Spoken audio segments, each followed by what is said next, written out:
Madame, mademoiselle, monsieur, bonsoir et bienvenue dans notre magazine Il était une fois. Merci d'être avec nous. Ce soir, il était une fois Robinson. Laurent Demoulin, bonsoir. Bonsoir. Merci d'avoir accepté notre invitation. Alors, vous êtes romancier, vous êtes poète, vous enseignez la littérature à l'Université de Liège et vous avez publié aux éditions Gallimard ce roman Robinson qui a obtenu le prix Rossel en 2017. Alors, Robinson, pourquoi ce prénom et pourquoi un tel livre ? Ce prénom, c'est un livre qui est consacré à la relation entre un père et son enfant autiste. Tu emploies le mot « oui, autiste » dans le livre. Et l'enfant, c'est le nom de l'enfant. C'est le nom de l'enfant, oui, autiste. Il s'appelle Robinson. Je l'ai appelé Robinson dans ce livre-là parce que j'avais envie que ce soit un héros. Donc j'ai pris le nom d'un grand héros de la littérature. Et puis pour signifier d'une manière plus douce que la métaphore habituelle de la bulle autistique, sa relative coupure avec le monde, donc l'image de l'île déserte, mais l'île déserte qui permet à un vendredi de venir au-devant de Robinson. Vous parlez des huit autistes, dans le roman on parle aussi des non-autistes. Ce roman, c'est un roman autobiographique, c'est une thérapie, c'est quoi exactement ? C'est pas une thérapie en tout cas. Oui, je dirais que c'est un roman autobiographique. Il y a un fond autobiographique, mais qui est travaillé avec les techniques habituelles du roman pour créer et aussi les techniques de la poésie, pour jouer avec les mots. Si un mot me venait par... Il y a des mots qui sont là pour leur sonorité plus que pour la vérité du témoignage. Donc ce n'est pas un témoignage, c'est un roman avec des techniques de récit, d'identification des personnages, de création de personnages secondaires et des techniques poétiques. Qu'est-ce qui fait que vous avez souhaité écrire un tel livre quand on est soi-même non autiste et papa d'un enfant oui autiste ? C'était pas possible de continuer à écrire. J'écris depuis toujours. Depuis l'enfance, et ce n'était pas possible de continuer à écrire en continuant à éviter ce sujet-là, si vous voulez. Et à un moment donné, dans mon parcours d'homme qui écrit, il fallait que je m'y colle, et il a fallu que je trouve le biais particulier pour pouvoir aborder ce thème-là, et ce biais particulier, ça a été la description du quotidien.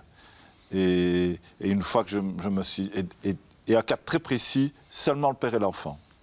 Retirer tout le reste. Donc le quotidien, quelques mois, quelques semaines de la vie dans le quotidien, et pas l'ensemble du résumé d'une vie. C'est une sorte de gros plan. Et une fois que ce point de vue-là est venu, le roman a pu s'écrire. Quand on lit le roman au fil des pages, le papa, c'est quand même un super papa. Oui, mais... Oui, je suis d'accord, c'est un super papa, mais je tiens à dire que c'est quand même pas tout à fait moi. C'est pour ça aussi que je veux assister que c'est un roman, parce que si je me suis inspiré de moi, je me suis permis d'idéaliser un peu le personnage. J'avais un peu un modèle, d'ailleurs, je le dis quelque part, le modèle c'est un peu Jean Valjean. C'est une sorte de mélange entre moi et Jean Valjean, ce personnage. Donc oui, c'est un héros, Jean Valjean, il n'y a pas de doute. Qu'est-ce qui fait que, justement, ce super papa-là, il vit sa paternité de manière un petit peu différente vis-à-vis de son enfant, oui, autiste, que vis-à-vis de ses deux autres enfants qui, eux, sont non autistes dans la catégorisation que vous proposez? Ben, la différence entre les deux, c'est que par rapport à ces deux premiers enfants qui sont non autistes, c'est un père, je dirais un père moderne, ce qu'on appelait à un moment là un nouveau père, c'est-à-dire un père qui matine son comportement paternel d'un peu de maternité, c'est-à-dire de douceur, de tendresse, etc.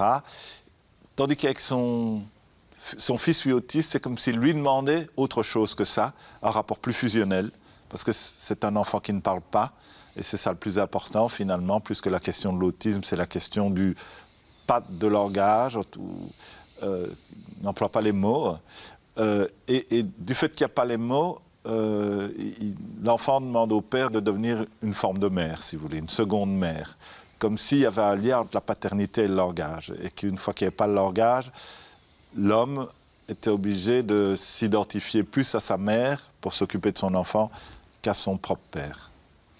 Ça, c'est quelque chose qui a fait que vous-même, dans vos relations avec vos différents enfants, vous vivez votre paternité de manière également différente?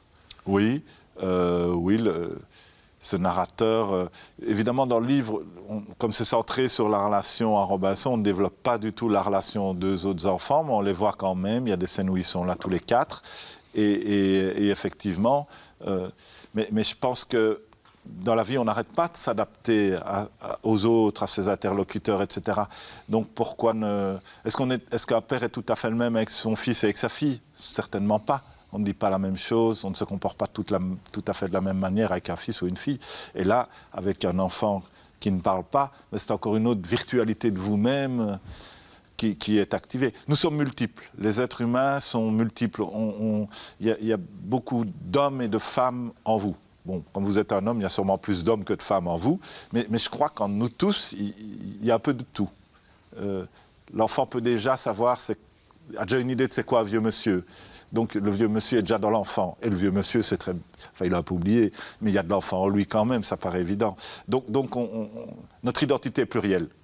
Et donc, en fonction des situations et des personnes à qui on s'adresse, on active différentes facettes de notre identité.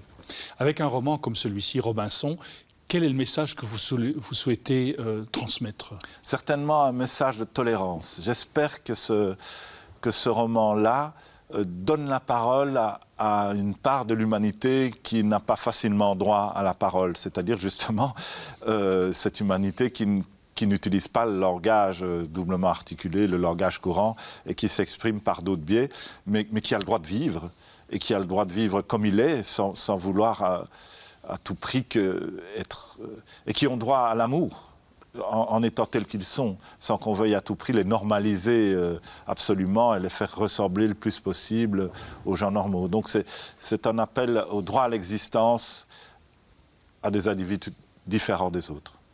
Justement, cet individu différent qui est Robinson, comment est-ce qu'il transforme le père? Il transforme le père justement en l'amenant à cette tolérance-là. Peut-être que ce père, s'il n'a pas rencontré Robinson, serait quelqu'un d'un peu fermé à ce qui n'est pas intellectuel, à ce qui n'est pas du côté du langage, il est obsédé par le langage, et par la bonne expression, et par le bon usage du langage, ou l'usage poétique du langage, ou l'usage littéraire du langage. Et là, soudain, il rencontre un enfant qui ne passe pas du tout par là, et il se rend compte que c'est un enfant tout aussi humain que lui, donc que c'est une autre humanité qui existe de cette façon-là, et que cette humanité-là a le droit au respect tout autant que les autres. C'est pas frustrant pour un père comme dans le père de Robinson, qui est homme de lettres, justement de ne pas pouvoir utiliser son langage à lui pour communiquer avec... Bien sûr, c'est frustrant, mais même... Je veux que ce livre soit un peu une forme d'éloge de l'autisme, mais en même temps, il ne faut pas verser dans la démagogie non plus, évidemment. C'est quand même d'abord une douleur pour tous les parents qui ont un enfant, et puis des angoisses, la peur de l'avenir, qu'est-ce que ça va devenir, comment il va évoluer, comment est-ce que je peux mourir. Donc oui, c'est frustrant, mais il y a des formes d'autres voies, et qui ne sont pas seulement des compensations, d'autres formes d'amour qui s'exalte. Je n'ai pas l'impression que ce père aime mieux ses deux autres enfants non autistes que cet enfant-là. Il les aime différemment. Ni plus ni moins, mais différemment. Laurent Demoulin, merci beaucoup. Je rappelle donc que vous avez obtenu le prix Rossel pour ce livre, Robinson, paru aux éditions Gallimard. Nous arrivons déjà au terme de notre magazine. Merci de nous avoir accompagnés jusqu'ici. Au nom de toute l'équipe qui l'a préparé, il me reste qu'à vous souhaiter une excellente soirée. À très bientôt.